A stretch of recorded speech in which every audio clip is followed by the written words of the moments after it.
Hello,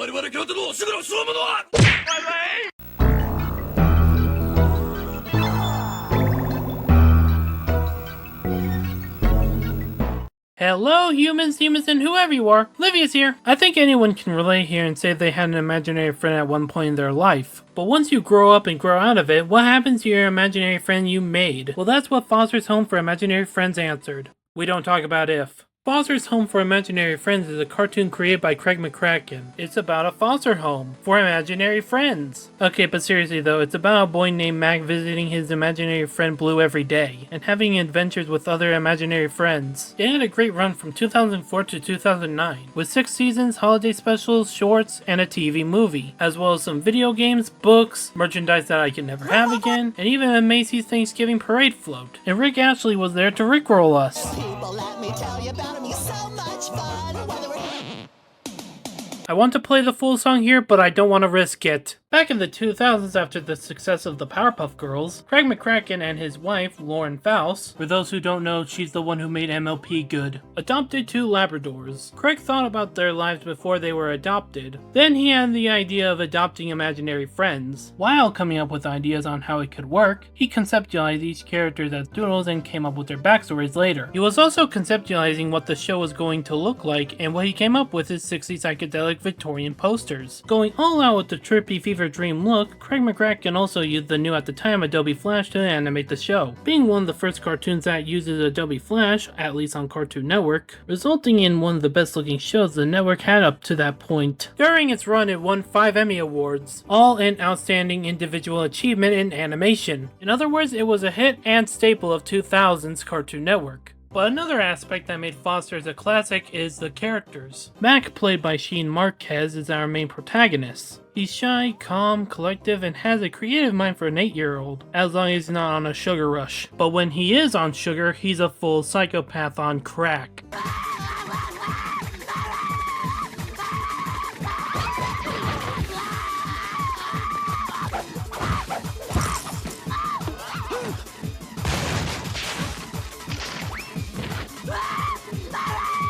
But anyways, Mac is a great protagonist. He's a likable straight man to everyone's antics and a good-hearted voice of reason, helping anyone he can and pointing them in the right direction. Fun fact, Mac was actually inspired by Craig McCracken as a kid, and making him a self-insert before that was tainted. Then on the complete opposite side, we have Mac's imaginary friend with a paddleball addiction, Beauregard Q. Kazoo, or just Blue. Played by Keith Ferguson, Blue is a divisive character. You either like him a lot or you despise everything about him. To explain why people hate him, he is what I described in earlier videos, a asshole best friend. He is a self-centered, insensitive, troublemaking dickhead and thinks the world revolves around him. Even the show knows how much Blue is unlikable with scenes like these.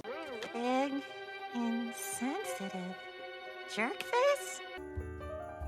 Not even one crummy present. Wahoo! Wahoo! Wahoo! I'm Blue. I'm insensitive and selfish, and all I care about is me, me, me.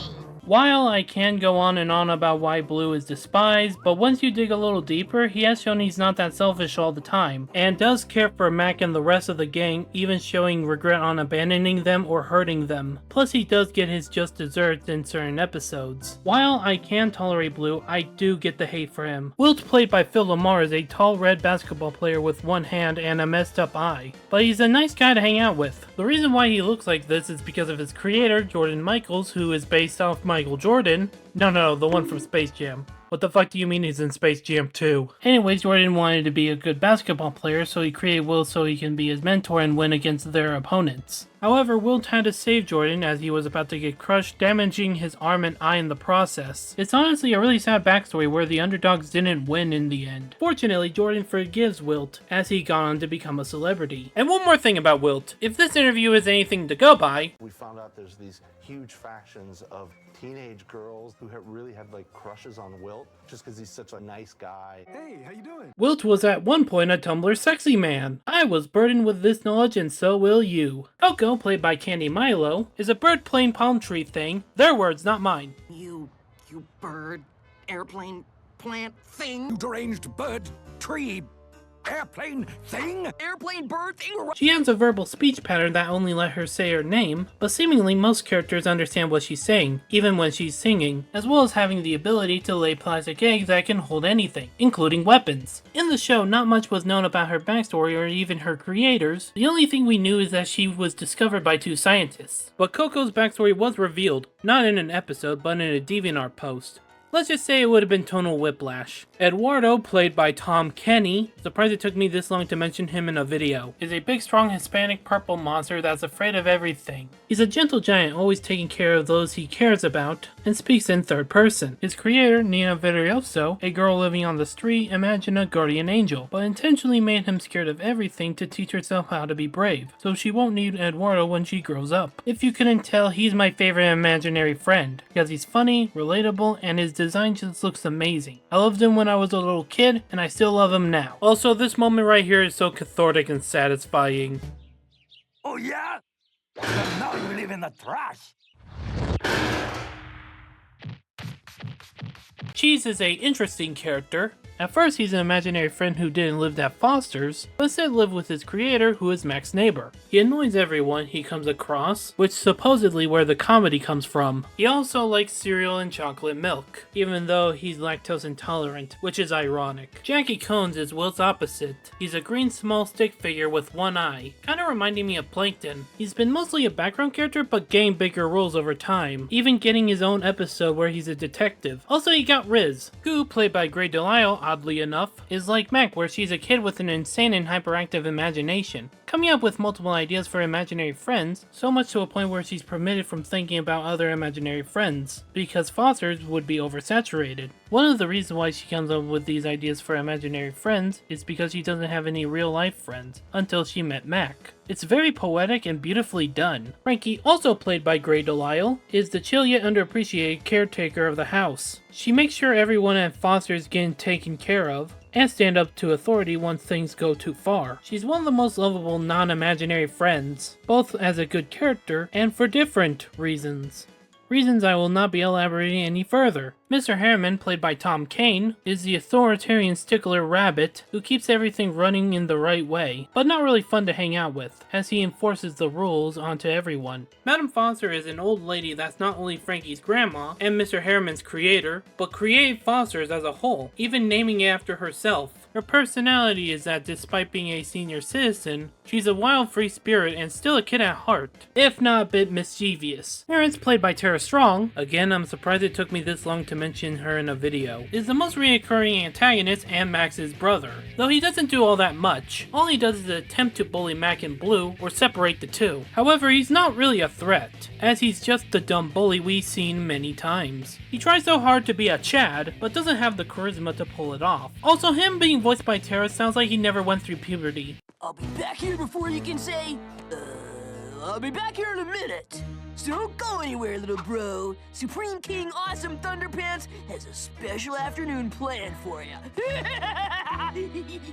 Duchess is another antagonist. She's an imaginary friend where a Picasso painting gone wrong, yet considers herself the greatest thing ever imagined, when that's far from the case. No one at Foster's likes her. Even Frankie, the one who takes care of everyone, even she has her breaking point. But like Terrence, she's not much of a threat either, beyond House of Blues, and is more of a nuisance if anything. The final antagonist I want to talk about is a fan favorite, Barry. She's Blue's crazy, obsessive yandere girlfriend, and the closest villain that almost killed Mac. Maybe it's because I'm underwhelmed by the last two, but in my opinion, she's the best antagonist the show had. Plus, her voice by Grey Delisle makes her sound both creepy and adorable. Oh, don't be silly. You're Blue's best friend. I know Blue's feelings for me could only ever be a fraction of what they are for you. I mean, some might say you're really cutting into my time with Blue, just as I'm carving out a nice little niche for myself, but not for me. I'd never say that. Crispy Rice Squares? Since Foster's is more episodic, I want to go over the best episodes the show has to offer. But first, the worst episode. No. It's this one. Cheese A Go-Go is an episode that promoted Cartoon Network's Invasion event. I'll be honest, I don't remember much from this event, but what I can tell you that this is the worst Foster's episode ever. The episode is about Cheese saying gotta go, gotta go, gotta go for the entire episode. Meanwhile, Frankie gets annoyed with Cheese shenanigans, much like the audience, while also doing errands for Madam Foster. And Blue thinks Cheese is an alien, because there's a magazine that has an alien that looks like Cheese. The subplot that goes absolutely nowhere until the end, only to tie in with the event. And you wanna know why Cheese keeps repeating it over and over and over again? Because Cheese just gotta go! That's the fucking punchline! All that torment just for this! I'm sure the audience is laughing their asses off! 10 out of fucking 10! You wanna know how much I hate this episode? I would rather watch the episode Lauren Faust apologized for. Yeah, that one. Everyone knows it's Bendy has a more interesting setup. Bendy's design is neat and never shows up again unless we're talking about the video game. Blue technically got a redemption arc even if it is short-lived, and it's only 11 minutes long. Don't get me wrong, it's still a bad episode, and much could have been done better, but between this and Cheese a Go-Go, I'll take Bendy any day of the week. Okay, that's enough. Let's go over some of the best episodes. Store Wars is an episode where the Foster's gang go to the mall and buy Madam Foster a gift while a bunch of different things happen. Like Eduardo getting lost, Coco getting multiple jobs, and Blue kicking everyone in the shin, calling them rip-off artists. No matter how much people hate Blue, that will always be funny to me. What? That's not free! It certainly is, little buddy. The pager is free when you sign up for service. Ow! Rip-off artist! Dinner is Swerved is about Meg and Blue finding their way back down, but getting lost in the process. Meanwhile, Wilt, Ed, and Coco are instructed by Mr. Harriman to find them. This one's a great episode as we get an exploration throughout the house, and see what would happen if people create food as their imaginary friends. It does not go well for them. Partying in Such Sweet Soiree is considered one of the best episodes, and I can see why. Blue is throwing a house party at Foster's, while every adult authority is gone, including Mr. Harriman, who was only fooled by Blue thinking his refrigerator was running, only for said refrigerator to be an imaginary friend. That was just genius right there. During the party, Will gets involved in a dance-off, Eduardo is distracted with marbles, Coco's flirting with a lamp, Duchess is wanting to end the party as soon as possible, and we see for the first time Mac's Sugar Rush. And now Blue is the voice of reason, doing a role reversal. They all combine with a chase, where the gang has to get Mac back to normal before Madam Foster gets back. The Big Lebowski is a tribute to one of Craig McCracken's favorite movies. The Foster's gang are drafted into a bowling team to win against Madam Foster's rival. Meanwhile, Mac is trying to learn how to be better at bowling, and Blue is only in it for a paddle ball. Also, Bowling Paul was a fun one-off character too. At first he seems like the master of all things bowling, when in actuality he's incompetent at it. Eddie Monster is about Eduardo getting goaded by Terrence to be involved in a Extremosauros tournament. I want to bring this up because we get a lore expansion on the Extremosauruses. The Extremosauruses are created by teenagers, but instead of being their imaginary friends, they use them for gladiatorial battles to the death. And the Extremosauruses themselves are just as interesting and creative as anyone from Foster's. I wish we got to see more of them. One False Movie has Meg and Blue working on a movie, and Blue going over budget. This episode is my favorite Foster's episode without a doubt. With Blue making the movie as absurd as possible, Wilt being the main lead and having to do all this crazy shit, even doing a Smash Mouth parody. Hey now, yeah, yeah. Hey, hey, yeah. Hey now, yeah, yeah. Shine up, Coco doing a western walk down with herself, and Ed being CGI overed. And not only did we get a cameo from Craig McCracken, but also Tom Hanks. The Big Picture is a mystery episode, where Mac and Blue try to find out the mystery behind this specific picture. But there's also a bunch of B-plots with it, with Wilt being too tall to fit in the picture, Coco not wanting to be in the picture because she's too depressed, Eduardo getting a hideous makeover, and Frankie having to wear a stupid dress. But before we move on, look, it's Mandy! Inferno Slumber is about everyone having a sleepover at Max's apartment, but Mac wants to end it as soon as possible before everyone gets caught. I love everyone's dynamic here, with Eduardo taking pictures for memories, Wilt cleaning up the place, Goose trying to summon undead spirits, and this scene.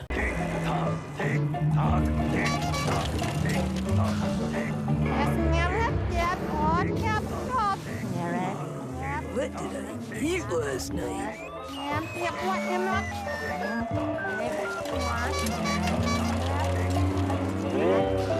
Race for Your Life Meg and Blue has a gimmick I haven't seen in a long time, but I adore. Mag and Blue have a competition to see who can get to Foster's the fastest, but also getting lost and sidetracked. I want to talk about this episode because it has two endings. One where Mac wins, and one where Blue wins. This episode definitely reminds me of Shanghai. I honestly love it when cartoon episodes have alternate endings. They should do that more often. And finally, the Blue Super Dude duology. I want to pair them up because both have similar premises. Blue imagines himself as a badass barbarian warrior on a journey to save the world from evil. It's also interesting seeing reimaginings of the Foster's gang fitting in with the universe Blue imagined, as well as being jam-packed full of references like Star Wars, He-Man, Zardos, and more. Fun fact, there was originally going to be a toy of the Blue Super Dude. However, it was never released. I wish it did because young me would have loved this toy. Now before we move on to the final episode, I do want to bring up briefly the TV movie, Destination Imagination. Mac, Blue, and the gang are on an adventure to find Frankie, who's in a world full of imagination inside a toy box. We get tons of character development for Frankie, and even my boy Eduardo, where after all these years he finally got brave. World is such an interesting character, as he's more of a sympathetic villain, just wanting a friend that would never leave him. And don't get me started on the art direction, as it's just phenomenal. Since this is a world full of imagination, the animators decided to go all out with the creative possibilities in said world. This movie would have made for a great final episode, and it technically was in production order, but then World shows up as a background character in the final episode, meaning it's not.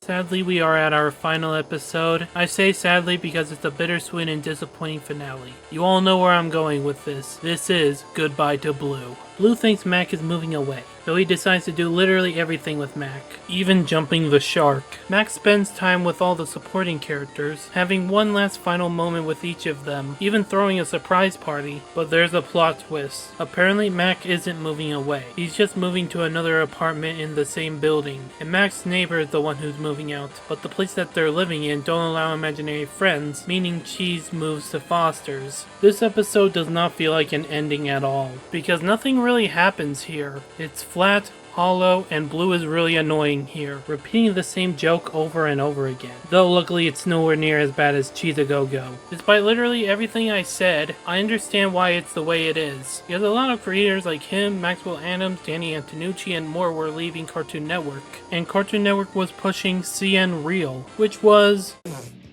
Oh, I do, dude. You need to computerize your bedroom. Ooh. CN Real was a mistake and destroyed Cartoon Network, but credit where credit is due, the final shot and the credits were beautiful. Foster's not only left a legacy for Craig McCracken, but Cartoon Network as a whole, and is still being used in reference to this day, whether that be crossovers with other CN projects, including the upcoming Jellystone crossover, and it's getting an entire sequel series with Craig McCracken coming back, plus the Emmy Awards and the parade float. It just goes to show how much Foster's came along these 20 years, and for those who are nostalgic or want to experience it for the first time, definitely track down the complete series DVD box set, mostly because you can't find it on streaming, unless it's Amazon or iTunes. And I want to say one more thing. Thank you to Craig McCracken, Lauren Faust, Keith Ferguson, and the rest of the cast and crew. Thank you all for making another childhood classic. Not just for me, but for everyone who grew up in the 2000s. And thank you for watching. Please like, share, and subscribe. And remember, if you want to succeed at life, you gotta make a deal with hell. Livia's? Are you doing a YouTube video again? Shouldn't you be at a foster home by now? For the last fucking time, mortal, I am not your imaginary friend. I am a literal demon from fucking hell.